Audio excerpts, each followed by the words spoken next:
Hello, everyone, and thank you for joining us today at this webinar launch of our new Adelphi book. My name is Benjamin Rode. I'm a senior fellow at the IISS and editor of the Adelphi series. I'm delighted to be chairing this launch of India and the Rebalancing of Asia by C. Raja Mohan, who is with us today. IISS members, of course, should receive a copy of the book, which was published this week. And all participants should receive by email a 20% discount code. And you can actually see, hopefully virtually behind me, a QR code that should give you that discount. The book is also available for purchase on Amazon, including in Kindle format. The first person I need to thank, obviously, is Raja himself for this book.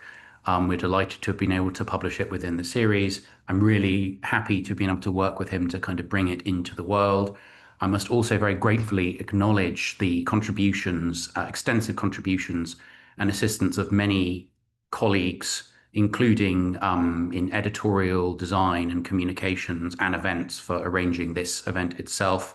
I'd particularly like to thank Dr. Liat Radcliffe-Ross and assistant editor Dr. Grenier Luce Tremblay and our associate editor Alice Averson, as well as many other colleagues, including our designer Kelly Verity for her ingenious maps.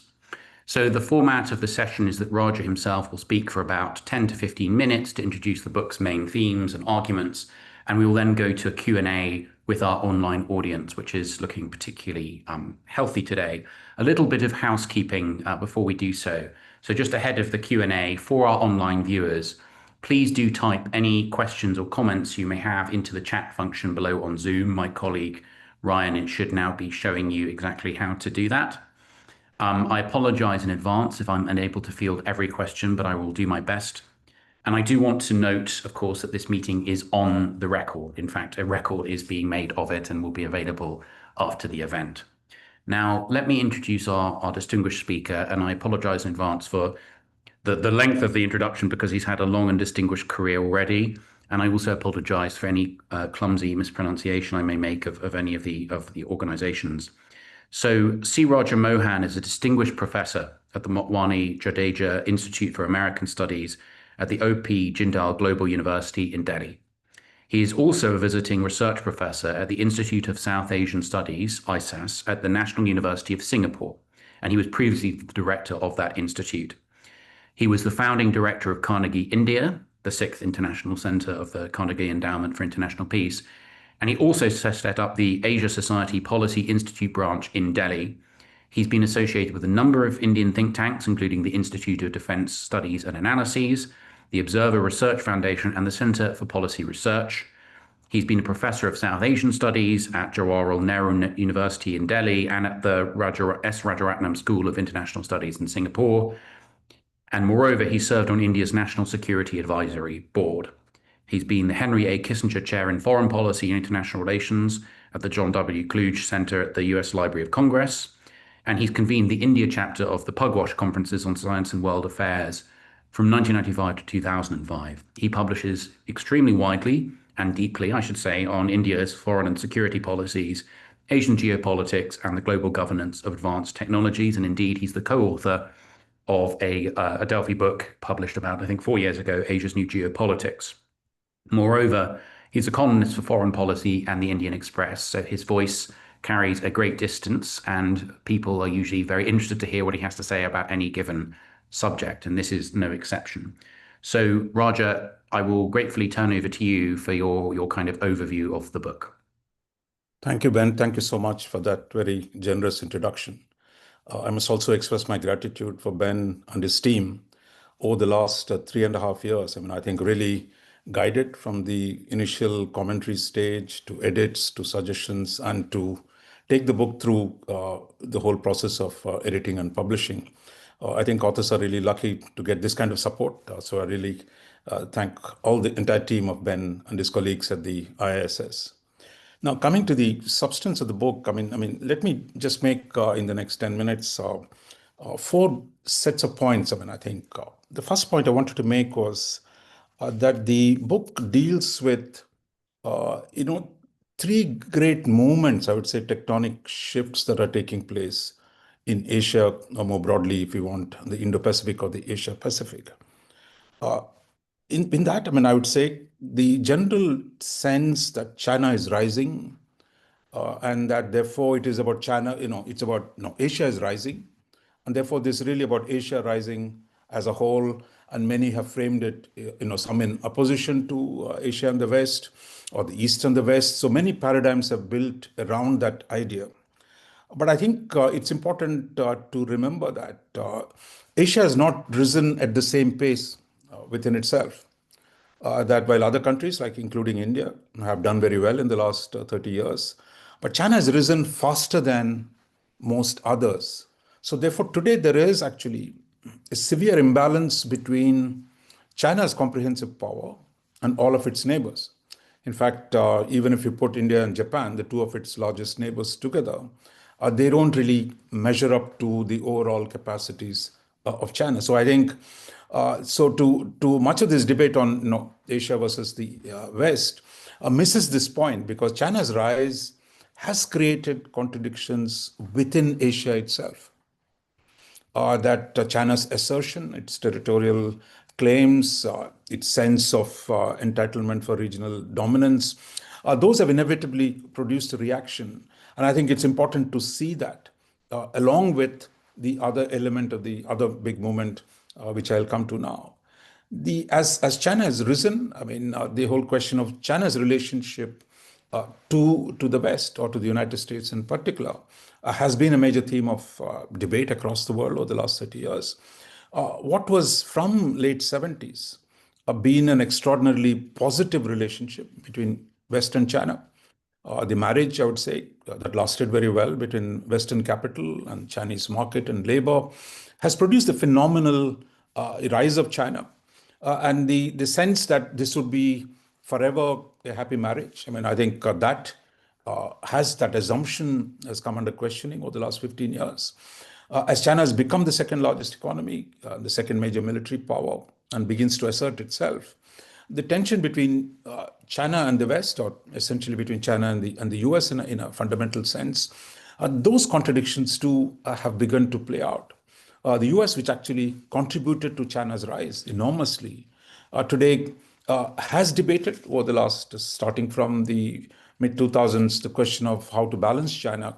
How do we restore the balance of Asia that was destabilized by China's rise? So therefore, I think this is important to see how the relationship between West and China has changed over the last many years. The third moment is the once the idea of balancing came into the to be debated, then the question of does India have a role in that balancing of Asia? I would say through the last minute, after independence, India largely became marginal to Asian balance of power, partly because India withdrew itself from the region, its relationship focus on non-aligned movement, its focus on global issues has largely meant India consciously withdrew from the security politics of Asia, and its inward economic policies meant it also withdrew from the regional economic effects that had emerged in Asia.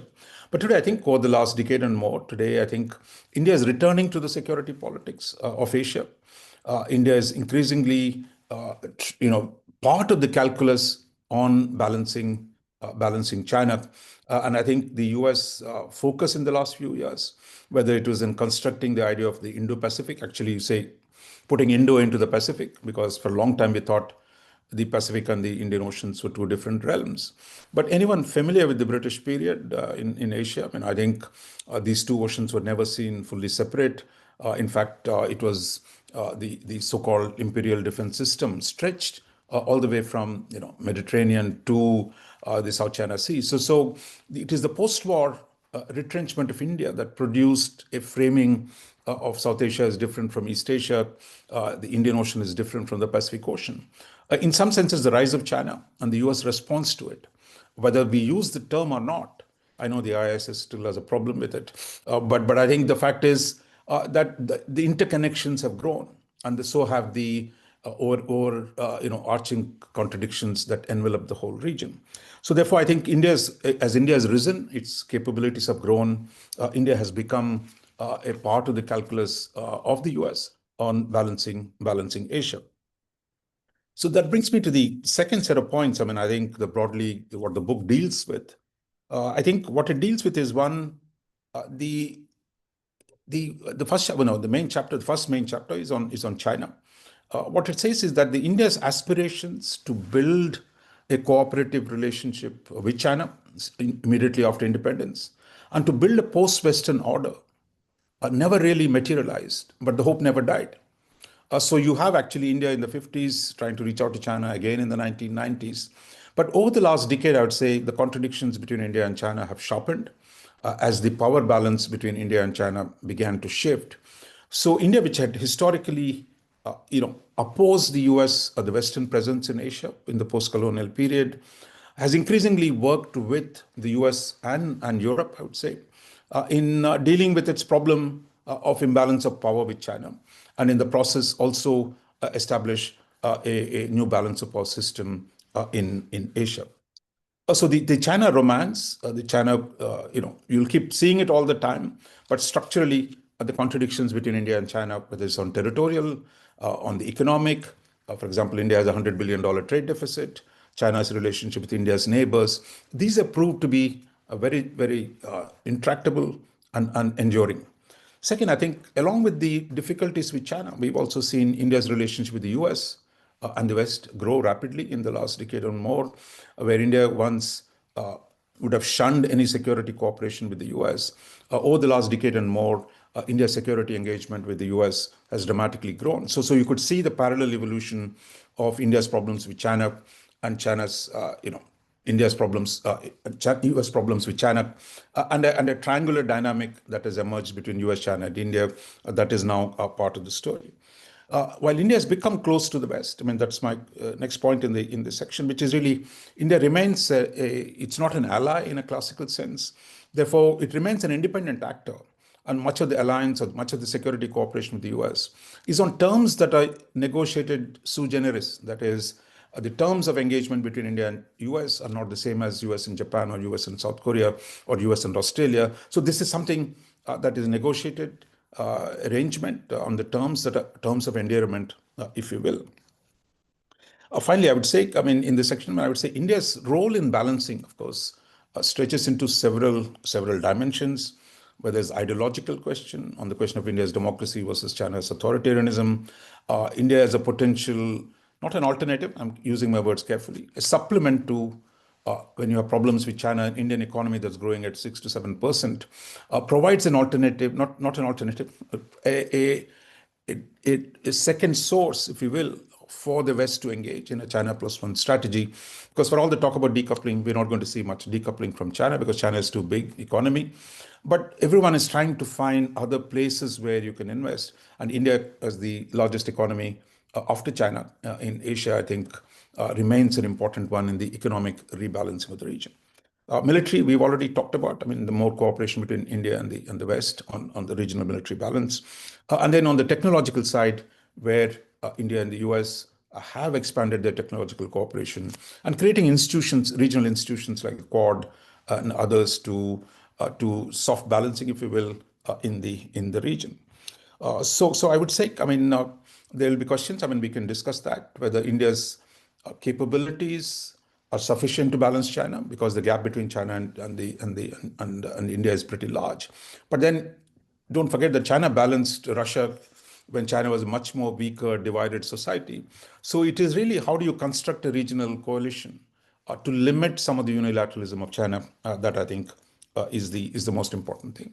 So finally, I would say the last set of points I want to say, as we're going to talk more about this, is really the question: does the assumptions about India-China contradictions, India-US bonhomie, if you will, are they enduring?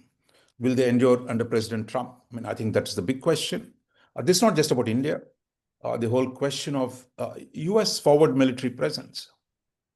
Some see US leaving Europe, or leaving the Middle East to come to Asia. But on the other hand, we also hear Trump wanting to, cut a grand bargain with China. Therefore, the problems in Europe and how US is going to deal with the Russian power, there's a parallel to it. In fact, much more stronger challenge of how does India deal with a rising China in Asia?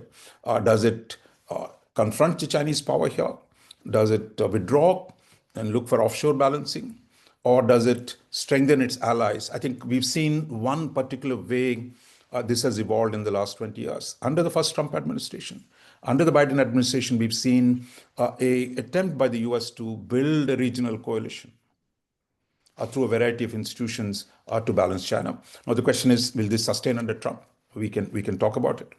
Second, I think a China that was very assertive, you remember the Wolf Warrior diplomacy, telling small countries they ought to behave. Today, I think China has also softened some of its approach that given the American push, China is also trying to, reach out to these countries. So therefore, a lot would depend now on how US and China will evolve. And I think that leaves a lot of open-ended questions. But I would say, in the end, I don't see the structural contradictions between US and China disappearing, nor between India and China disappearing. Therefore, I think whatever the current turbulence that we have in the India-US relationship, the long-term structural trends would remain in favor of balancing.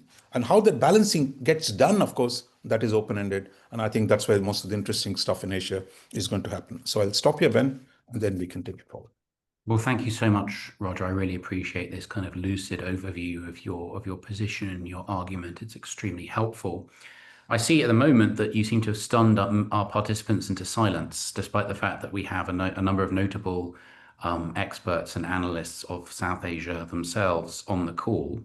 While we're waiting for them to build up their courage to participate in the discussion, I may start off. I mean, as you said, there has been recent turbulence in this kind of triangular relationship, let's say, or perhaps quadrilateral one involving Russia, because as you note in your book, Russia has long been a kind of fond partner, is maybe perhaps not the right word, but relation of India. And that India has made clear that even though it may be drawing closer to the United States in recent years, it is not giving up on Russia entirely. And we saw that quite clearly following Russia's invasion of Ukraine. Nonetheless, as you say, in recent months, there has been this turbulence. President Trump has been talking about enormous tariffs on India to punish India, dissuade it from buying more Russian discounted oil, which it has done hungrily since 2022. We've seen, Prime Minister Modi's meeting with President Xi. We've seen India's participation in recent military exercises with Russia and Belarus. And I suppose, if I'm summarizing correctly, your view is that these things are the kind of what the French historian Fernand Braudel called the kind of, the surfaces of the event surfaces, the kind of history on the froth on the surface of the ocean, whereas there are the deep currents underneath, which are moving in a particular strong way, and that the structural kind of architecture of Asia now and the power various imbalances or directions of growth are pushing towards an India that will want to at least collaborate with the United States to try to mitigate the rise of China. Is that a fair assessment of how you see this? Absolutely. And I think we've seen India actually incrementally, but steadily and certainly moving closer to the US and the West over the last decade and more. But in a way, the Trump disruption of a trade-first foreign policy has created, waves in the public, a lot of resentment to the 50% tariff. But I had a chance in the last few days to talk to our friends from Japan and our friends from South Korea. I mean, their plight is even worse. That I've heard some Asians say, look, if I had to pay $350 billion to keep the alliance, on the trade issue, and I can take the tariffs and use that money to subsidize my trade. So I think it's not just what Trump is doing, because I think by framing that trade supersedes security, and that the alliances do not matter in a way that they did before. So I think this is fundamentally in contradiction to the historic US policy. So will it get corrected? I mean, there are groups in the administration that are very hawkish on China, but Trump himself thinks he can do a grand bargain with China. So I think I would say the US policy, what we've seen in the last 8 months, is dramatic. You want to call it revolution or a counter-revolution, that it is a great, disturbance has been initiated. Whether it'll last out, whether it'll come back to some kind of a median, that remains to be seen. On the Russia question, I would say, look, I think just as in the China-Russia relationship, where we started in the 1950s, where it is now, Russia has declined in relation to China as well as India. Today, Indian GDP is almost 2 times larger than Russia's. And if you map all this since the 90s, the overall nature of India's relationship with Russia had been on a steady declining curve. But I think it has not abandoned that relationship, partly for Asian geopolitical reasons. But I think the by framing the Russia problem as the central one, I think it exaggerates the Russian role at a time when US itself is trying to cut a deal with Russia. So in a sense, we were caught on the, shall we say, a collateral damage, rather than that India is not the sole problem of main problem of dealing with Russia and its aggression against Ukraine. That problem will be settled in Europe. That problem will be settled in the US. So, but it's become a way of leveraging against Russia. But my sense is India would be pragmatic enough. I mean, that if it can surge oil from 2% to 40% after 22, that it's not going to hang itself for the sake of Russia. I think a cold calculus, while publicly the government is not going to take the position that we're going to walk away from our purchases, but my sense is oil is plentiful, and my sense is I don't see India having drifted into the Russian camp. And I would just add one thing, Modi's handshake with holding the hands of Xi and Putin. I think a lot of people, I think it got the attention of Trump. That I think the effect that look, India has other alternatives. I think even just the signaling of it, I don't see great movement in the direction, but it actually drew the attention of the West, and says that look, you can't simply keep pushing India, and this whole debate about who lost India had begun. And my sense is things have calmed down a little bit since then. So I would say we might eventually come to some kind of a more balanced approach in the US on Russia question towards India. Yes, thank you, Radha. That's extremely interesting. I'd like to follow up with you about something, but before I do, just a point of kind of information to at least one of our participants who just wrote a question saying, I have a question. So I actually have to see what the question is so I can ask Dr. Mohan. Okay, now it has appeared. I will turn to a few questions have been coming in, but before, Raja, I just want to ask a follow-up question and also make a kind of a pedantic point about something. Following up is, I suppose you make a very interesting point when you talk about your, South Korean or Japanese interlocutors saying, well, what are we going to have to pay for this American support? Because Trump is, I'm paraphrasing, but is squeezing his, nominal allies very hard. And you also raised the very interesting idea about Trump seeking a kind of grand bargain with China. Now, we could speculate for the rest of the hour about what such a bargain might look like, and we don't know. But I suppose if there were some kind of grand bargain to be had between Washington and Beijing, would that be a very good outcome for India? So I suppose what I'm getting at here, and I'm playing devil's advocate a little bit just to kind of push you, is are we now in a situation only 8 months into the Trump administration, 9 months, where a number of Asian inhabitants might reasonably think, well, is the US partnership something that's reliable? Are they going to turn around and say, actually, the person against whom we're helping you to balance is now our chum, and we've given them A, B, and C in return for that partnership? So I might push on that. And also just one pedantic point. You mentioned that the Institute is against the term Indo-Pacific, and I won't relitigate this with you, and I understand why you felt that way. But just for the record, I'll say that, of course, we understand the term Indo-Pacific, and we use it ourselves in a given context where it's relevant, for instance, in your book. But of course, as an international institute, we try to sometimes use terms that are maybe occasionally a bit more neutral, like Asia-Pacific, which people in the region may use against Indo-Pacific, because precisely as you say, it's a fascinating example of a kind of an intellectual recategorization that can have very potent real world consequences because of that recategorization, in the same way that you very interestingly kind of talk about how for so many of our contemporaries, when we think about India's place in the security system of this large area, we are kind of locked in the benchmark of the post-1945 world, whereas you draw out in such an interesting way as if you take a slightly more longue durée look and you look at how India was, I think the term that you use is, or you draw upon is the India center. It's right at the heart of Asia, and it's a key provider of security. So I'll put that to you, and then I will lob a few questions from our audience in your direction once you've responded. I think on the US-China relationship, where it is headed under Trump, I mean, that's really the central question. Now, for the rest of us in Asia, I mean, I think it's no point saying it's good or bad. I mean, I think we have to deal with what happens. Because after all, if you go back, US did not recognize China until 1979. Then, you had a rush of engagements. Most of Asia then lined up with the US to do business with China.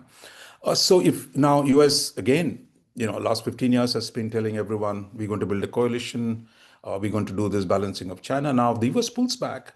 No, that's US's sovereign right. I mean, there's nothing we can't influence that decision. But I think we can only adapt to that decision. I mean, I think my sense is the people I've talked to, US allies in the last few days, they look, all of us agree on US allies and partners. I mean, agree that, look, balancing China without the US is going to be much harder. So in the near term, I mean, if you can persuade the US to stick around, and there is that'll be good. But if the US doesn't, we have to start planning for the longer term. That is doing more on our own, just as the European debate about European investments in defense and security.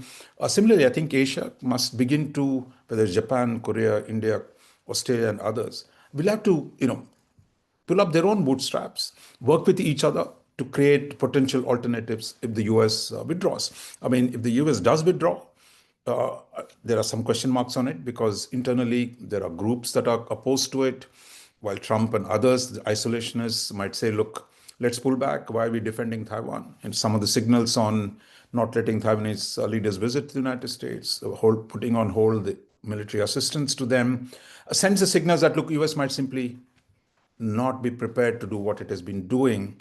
So I think I would say we'll wait and see how this plays out.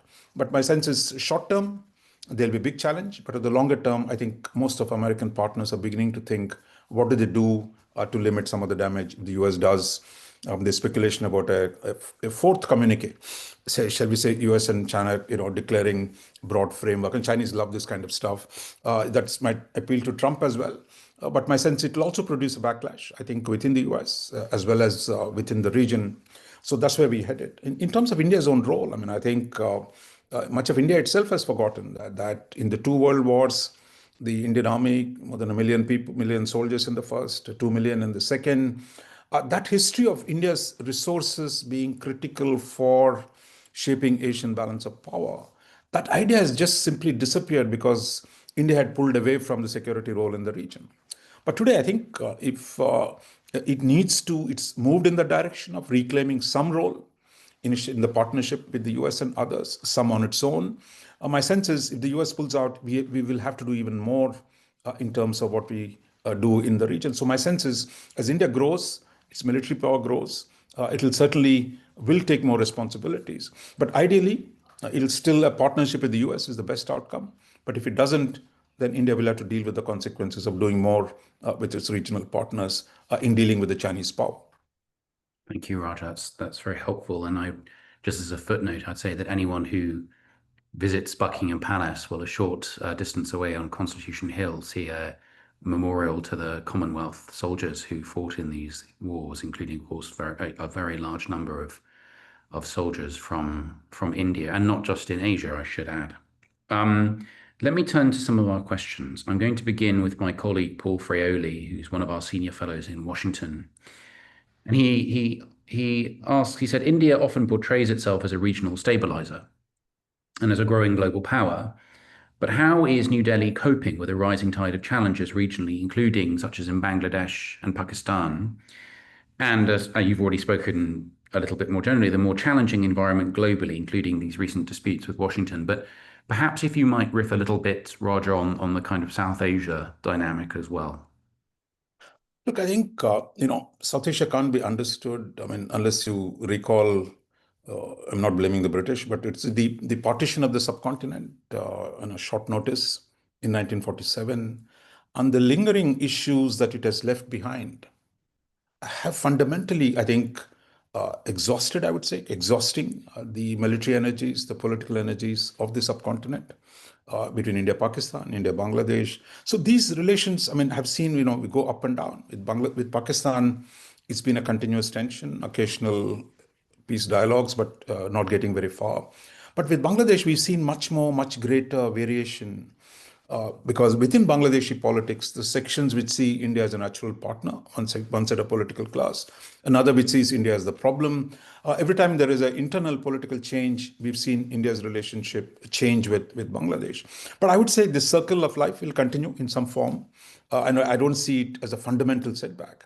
If you look at the smaller countries, with Nepal, with Bhutan or Sri Lanka, each time, I mean, you'll see some positive movement for a few years, some negative movement. But overall, I would say with the four small countries, volumes of trade, volumes of military cooperation, they have steadily grown.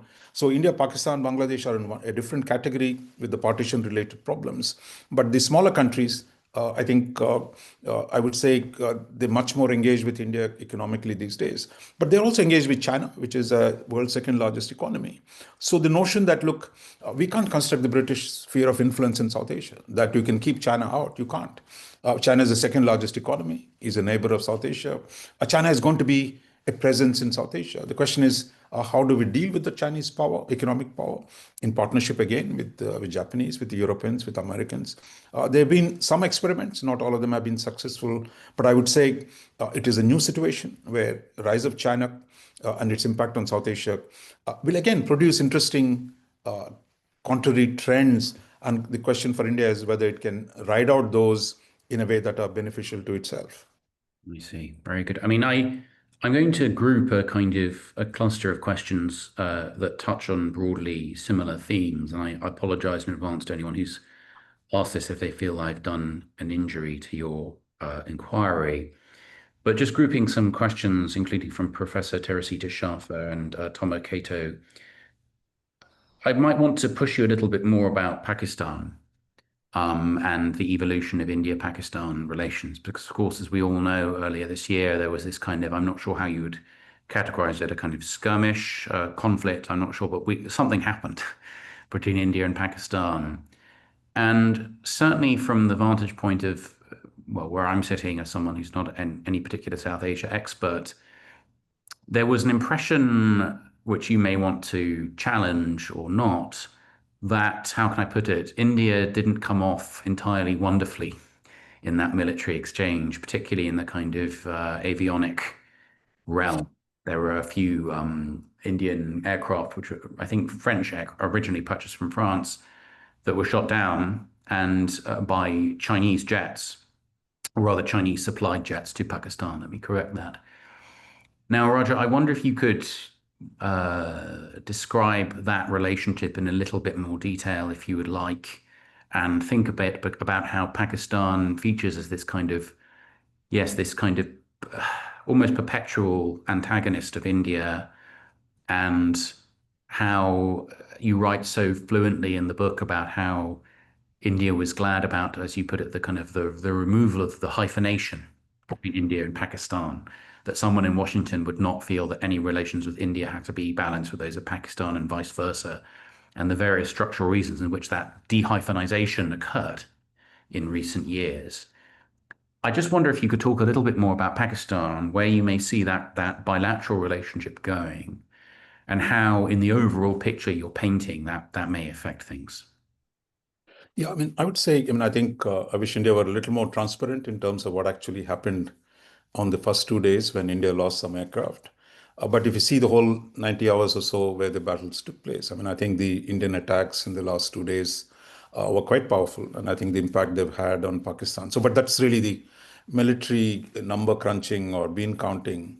But I would say, look, I think the second, I think we had a problem in dealing with the war termination in terms of dealing with the American, intervention. Look, I think every single conflict between India and Pakistan from 86 onwards saw an American intervention. It's almost like a Pavlovian thing. If the temperature between India and Pakistan went up beyond 900 degrees, the Americans would show up. In the old days, the Brits also used to show up. So I think while it was entirely predictable that the Americans would come in. And I think there's no secret that J.D. Vance made a few phone calls. Uh, Rubio called both sides. That I think how that got played out because of Trump's tweet half an hour before India announced the ceasefire. Well, unlike the previous presidents, I mean, they all had a role in calming things down. But here is a president who's taking public credit on a daily basis, and India should have did not get how to play this right. So therefore, you have actually this constant public, thing from the U.S. President Trump, not India not supporting him for Nobel Prize. So that problem, I would say, is a termination issue, and I think that didn't go well for India. But I would say none of this actually changes the fundamental structural imbalance. And just as India has an imbalance with China, today Pakistan economy is stuck around $400 billion for the last many years. Its per capita income is below $2,000 per head.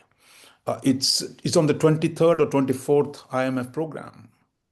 So, you can construct an imaginary equivalence between India and Pakistan. Oh, there is Kashmir, there's nuclear weapons, stability, instability, and Trump says, I'm going to get peace. But in the end, the core competence of power distribution, Pakistan is in serious trouble. I mean, I think you can say that they've done very well. They play their narrative prevailed in the Operation Sindoor, but I wouldn't say that it has fundamentally changed the equation between India and Pakistan. So I think hopefully at some point, as cousins, we might eventually find some modus vivendi. But I think things right now look pretty bad.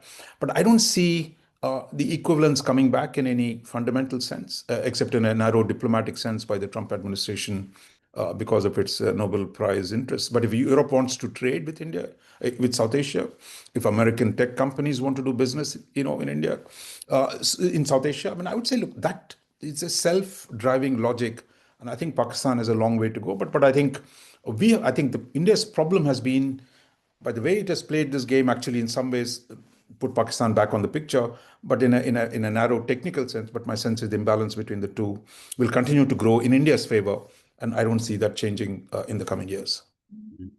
Well, I think that's a very persuasive analysis of, as you say, this kind of structure and balance. I might just push back gently, and there's no need to respond essentially to this, but I remember about 20 years ago speaking to a very urbane Chinese analyst of international affairs, and we were talking about, I believe it was the kind of worrying security of Pakistani fissile materials, given the kind of fears of, jihadist infiltration at that point.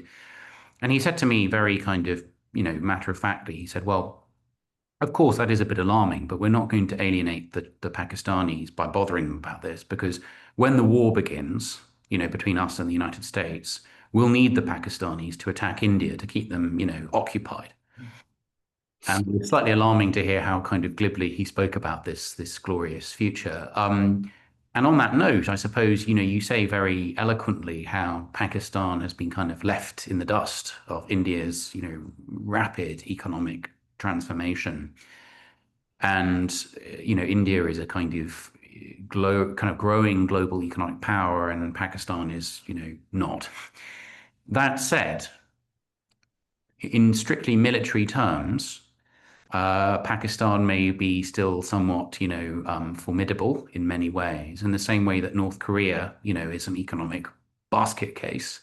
And yet in military terms, it's really rather, we wouldn't just discount it because 30 years ago, many people there died of famine because they're tough. They have potent military capabilities, and we can't just ignore them. So I suppose I kind of float that idea in your general direction in the same way that if we're looking at, say, GDP as a kind of metric of national power, there's a frequent comparison where people say that Russia has the same GDP as Italy or the Netherlands, which is of course true, and it's very important to bear that in mind when people are talking about Russia being supposedly a superpower. And yet we look at Russia and then we look at Italy and we think, the Russians are not the Italians and the Italians are not the Russians. And we have different concerns about Italian military capabilities or designs than the Russians. I make these rather obvious points to you in case you would like to return to them at some point. But before we do, I might just move in a slightly different direction. A question we've had from, I'm afraid I don't have their surname, I just have Abby. And they asked, how can India take advantage of its strategic partnership with Australia that has kind of been emerging within the context that we're now seeing of the US tariff issue? Yeah, indeed. I think it's not just Australia, but I would say Japan, that we need, I think, do a lot more with our Asian partners, given the uncertainty that the US has generated under Trump. India, Australia, for example, India signed a FTA, not the full one, but a limited one. There's now speculation that India doing more. In the Eastern Indian Ocean, I think pooling of India and the Australian resources across the Eastern Indian Ocean, where the sea lines of communication come from the Pacific to the Indian Ocean side. So there's a lot of things that India and Australia can do, both in terms of military coordination, economic coordination, and the political engagement. And I think Australia too is looking more towards Asia. The sense of the reliance on the Anglo-Saxon connection that is being shaken by Trump in some sense.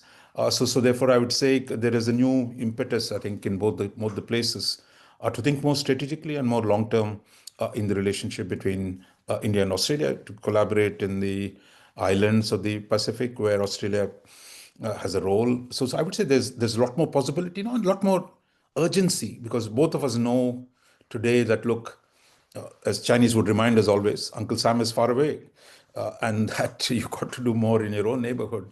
So I would say, I think the prospects for that have grown. On the Pakistan question, if I might say briefly, look, I think, Pakistan will be a strategic challenge, a problem in that sense, military sense. In a tactical way, or Chinese will use it, or in the past, Americans have used it for different reasons. So to that extent, the Pakistani military, as an important force, will always be useful to someone or the other. So I don't think that you can discount that. I think for India, the thing is to say, look, since China and Pakistan are on the same side, it has to generate capabilities that are equipped to deal with both the fronts. And that involves actually either historically we've tried either cutting a deal with China or cutting a deal with Pakistan. Unfortunately, neither of them has worked. But I would say, India must keep trying to find a modus vivendi with both of them to see how we can reduce that danger of Pakistan being used by other powers. Roger, might I ask you to elaborate a little bit on this discussion about capabilities on both fronts? And how, if I understand you correctly, you're saying essentially in the past there were kind of diplomatic attempts to manage a two-front dynamic. Might I ask you to kind of, say a little bit more about what these capabilities might look like, challenges perhaps in developing them in the past, and anything you'd like to say about that? Yeah, absolutely. I think India had taken a more relaxed attitude to the security threats in the last 20 years. Firstly, because I think in the UPA government's time, things were improving with China, and they were also trying to negotiate a settlement with Pakistan on Kashmir. So you had actually the defense expenditure, or the push for accelerated defense modernization of the kind that China had done. And I think, but that problem had come up by the time Modi came to power in 2014. The series of crises with Pakistan, with China, 2013, 2014, 2017, 2020. So now the government invests a lot more in the border infrastructure to catch up with the Chinese military modernization on the Tibetan border on the other side. But more broadly, I think where our failing has been that our defense expenditure has really hovered around 2%. I'm surprised our American friends haven't raised this argument. Maybe they'll tell us to go to 5%. But I think quite clearly India needs to spend more, though because it's growing at 6%, 7%, even at 2% you generate is already the fourth largest spender on defense in the world. But I think what it needs is a more comprehensive military modernization, which one looks at manpower reforms. And there was some attempt by the Modi government in trying to change that structure by its new ways of recruiting soldiers. Second, doing more production of weapons at home to reduce reliance on the Russian spares and other things, and also to make sure that you don't get stopped by others in a conflict. And third, I would say recognizing the technological change that is taking place in warfare. In fact, we saw the use of a lot of Indian startups from Bangalore, which normally Delhi was running its own show. But finally, I think we are waking up to the fact that India has enough internal capabilities to really embark on a serious military modernization program. My sense is it'll be in fits and starts because, like all democracies, find it very hard to generate defense budgets of a significant kind. But my sense is the one of the good things, unintended consequence of Op Sindoor has been the shock in terms of what it did, both in terms of Pakistan Air Force's capabilities as well as China's support to Pakistan. And my sense is there will be greater pace to India's defense modernization. And I would say we didn't expand too much in the book, but the fact that Indian private sector is being finally brought into the play.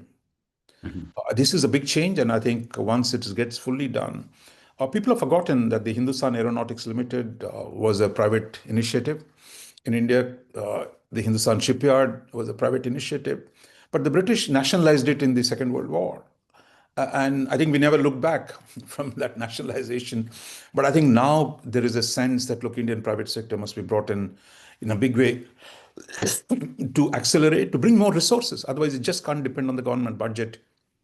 So getting Indian private sector participate in the production of arms, export arms. So I would say a whole new phase, I think, is beginning to unfold on the production side and on the technological side as well.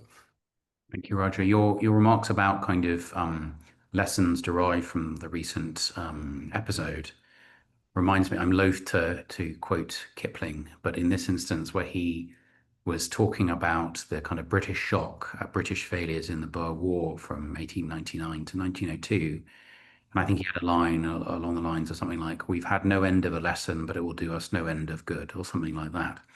And on that rather archaic note, I wanted to, you had a phrase, I think earlier, of Anglo-Saxon presence, which again is a rather 1890s phrase, but it did make me think about something because, of course, you are in Europe at the moment. You were in Brussels, and you're currently in Germany, and you're kind of getting a sense of the European strategic temperature, let's say. And as you've pointed out a number of times in your talk today, it's not just Asia that is experiencing a kind of strategic shift where local states are having to kind of acknowledge that and adjust.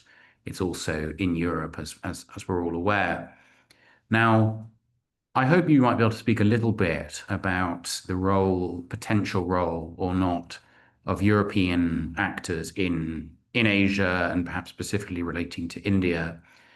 As you're very aware, various European states, especially Britain and France, have, in recent, perhaps the past decade, been playing up their role in the Indo-Pacific.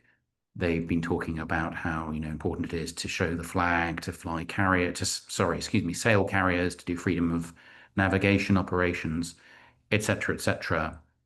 And there have been varying responses to that. Of course, there have been people who've been enthusiastic about that. And in Washington, there has been a kind of mixed response. Most recently, I think the indications are that the Trump administration is not happy about that at all. Is that their view is that the Europeans should busy themselves with defending themselves in Europe before they go on any kind of little expeditionary jaunts around Asia. I wondered if you could speak a little bit about how you see things when you're sitting in Delhi, and the view in India is about the how welcome or not European actors are in Asia, and the realistic evaluation of what particular role they can play when we're talking about interactions between superpowers or emerging superpowers like the United States, China, and In a way, I think under the Biden administration, after the Ukraine war, I mean, I think the framing that the national security strategy offered, the idea that, look, Europe should do more in Asia and Asia should do more in Europe. And that's why we had the so-called IP4 or the Indo-Pacific 4 or the AP4, that is Japan, South Korea, Australia, New Zealand, attending the NATO summits and encouraging the US, encouraging the European partners to adopt Indo-Pacific strategies to play a larger role. Now, quite clearly, Trump is saying the opposite. At least sections of the Trump administration are saying, focus on your own problems. You don't need to go there. But what I picked up in the last few days is Europe is not going to simply walk away from Asia. My sense is there is a strong commitment. Even if you look at von der Leyen's speech last week, the State of the Union speech, or the new India strategy that EU has announced, they're determined to widen their options. I mean, I think as part of their strategic diversification. On the economic side, the EU is looking at trade partnerships. They've just announced something with Indonesia last week. They have things with Japan. So my sense is Europe is going to look more to Asia. And similarly, I think Asians, I mean, after all, China is deep into the heart of Europe today as a major economic partner. It's railway lines running from heart of China to heart of Europe. So I think that integration of Europe and Asia, whether you want to call it Eurasia or not, is beginning to take place by sheer circumstances. And I don't think you can simply reverse it. I mean, you could argue, as who was it, Stalin, who asked Pope, how many divisions does Pope have? Okay, Europe does not have too many divisions to send it all around Asia. But I think whether it is the moral argument against Chinese assertiveness, whether it's the technological capabilities that it can bring to Asian defense of Asian sovereignty, or take, for example, even arms supplies. European countries are the only ones selling submarines. America doesn't sell submarines. But in Europe, you have the Swedes have submarines, the Spanish have submarines, the Germans have submarines, your French have submarines. So I think Europe can still bring in a lot of military capabilities into Asia, if not directly bringing troops or sailing ships all the time. So I think in that sense, Europe has a role. My own reading, I mean, the Europeans are eager to focus more on Asia, and India actually, in the last 5, 6 years, I would say India has devoted more attention to Europe. France has become a very, very important strategic partner. With UK, there are new agreements on defense cooperation that have been signed.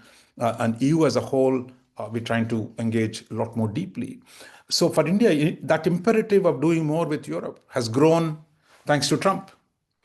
So what was shall we say, a luxury before Trump, that today becomes a necessity that we need more Europe as a way of, ensuring against the uncertainties in Washington that stare us in the face. Mhm, mhm. I think that's a fascinating point that you make. And I think it's, as you say, it's important to realize that although European countries are not military powers in the way they were, in that we're not going to, how can I put this? We're not going to see Britain or France burning the Chinese Summer Palace like they did in 1860. I think fortunately, perhaps those days are gone. But European states do have military capability and exportable equipment, which is much in demand, especially as you say, given that in the United States it's sometimes quite hard to come by.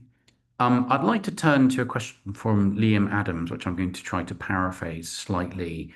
Going back to something we spoke about earlier, which was Prime Minister Modi attending the Shanghai Cooperation Organization Summit.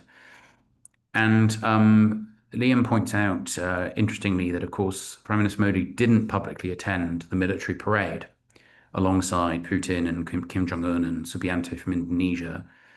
And I wonder if you could speak a little bit more about this kind of diplomatic strategy. I'm not quite sure what metaphor one might use. If we're talking about the Japanese, we might talk about kabuki or something, but I don't know. I'm afraid I'm too ignorant to know the Indian equivalent. But perhaps if you could say a little bit more about this diplomatic dance that's going on and how in Delhi people are navigating this complicated Yeah. situation. No, I would say what happened in the SCO meeting, the handshake, was clearly a tactical diplomatic step to simply draw attention of the Trump administration, which seemed to have concluded, look, India has no place to go, that we can simply keep pushing them.